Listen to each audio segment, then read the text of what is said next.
In an effort to be more hip and garner more followers with the younger generation, I'm going to say things that are hip.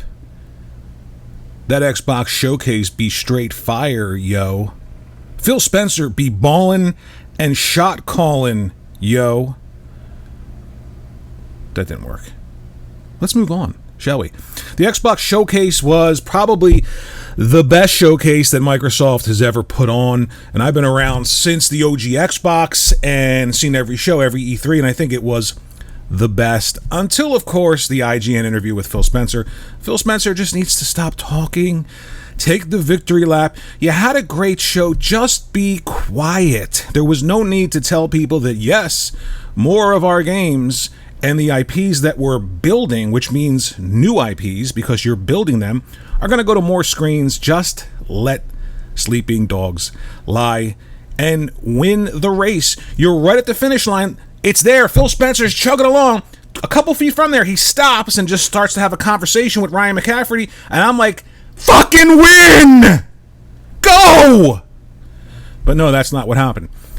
Let me talk about the games that stood out to me. The best games for me at the showcase. There were tons of other smaller titles that I felt were great, but what are the games that I felt were incredible? The first, Perfect Dark. Finally, we got to see some gameplay of Perfect Dark.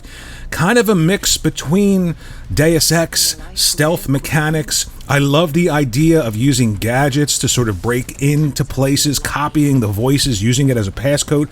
All of that stuff, and then they showed gunplay. It looked really cool. It wasn't just a gun. It had some sort of like shock bullet. I wonder if there's more ammo types for the game. Can't wait to play that game. I thought it looked really good. Graphically, it just looked really, really good. There were reports that Perfect Dark was in a bad place. I don't know what that bad place is, but if it exists, I want to go there because that game looked fire, yo. Didn't work. But amazing looking, great sounding. Everything about it I thought was really, really good. The next game, South of Midnight. Again, one of those games that had a unique art style. I saw people talking about frame rate. I don't like the frame rate.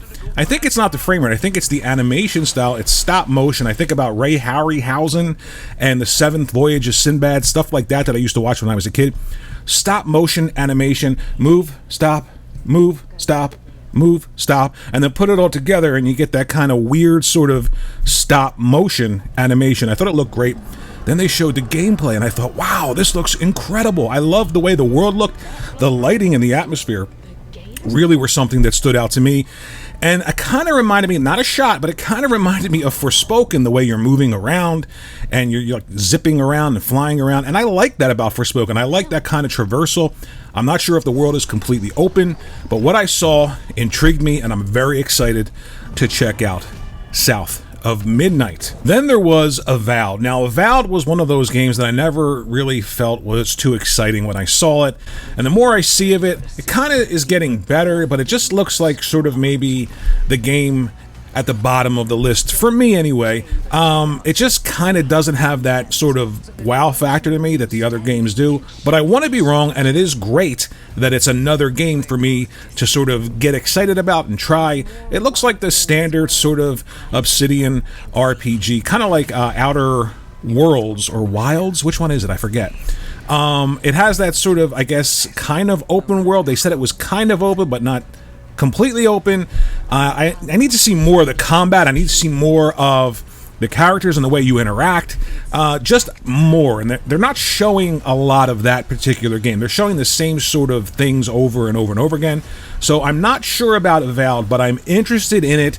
And I thought it stood out among all of the other stuff as one of the bigger titles coming to Xbox. Fable. Let's talk about Fable. Now, there's a few things that I want to talk about when it comes to Fable. It looks amazing. I think the world looks fantastic. The graphics look amazing. We saw sort of bits and pieces of gameplay, and I'm not really sure how the gameplay works. The magic system, the melee system, lock-on.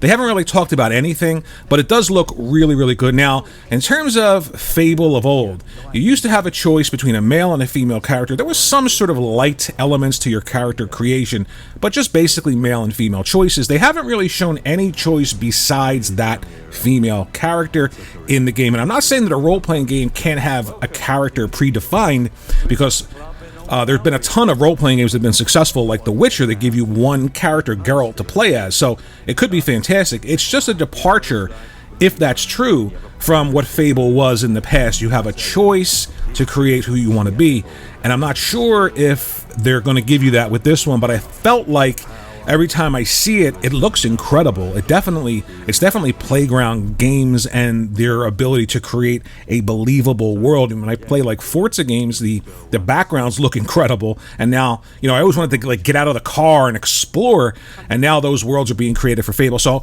another one of those games that looked really good. What I saw gameplay-wise looked like the graphics matched what they were showing in terms of like the full motion video or the in-game cinematics.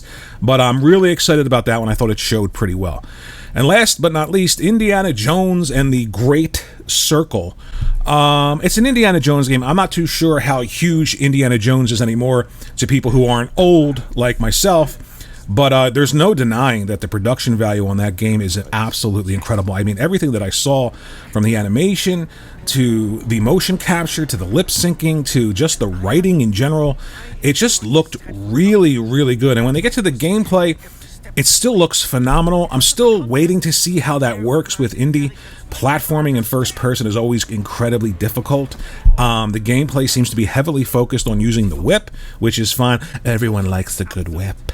But I feel like it was the best show that Xbox ever had. It's certainly, I think it certainly transcends the interview that Ryan McCafferty gave to Phil Spencer when he said the things that he said. I know people are upset by that. I know people are wondering how you sell a product that doesn't have anything unique to it. I'm wondering that myself. But I don't want to get into any of that. I just want to say that I think it was one of the best shows, the best show that Microsoft and Xbox have ever given when it comes to Xbox. I am super excited about the things that I talked about in this video. Let me know what you think about the show. Let me know if you like the show. If you dislike the show, let me know why, beyond the fact that it's just games going to other platforms maybe, or some other whatever. Thanks for watching the video. This is the part where I say what everybody else says at the beginning of their videos that make me shut them off immediately. And you know what that is: like, subscribe, and all that stuff.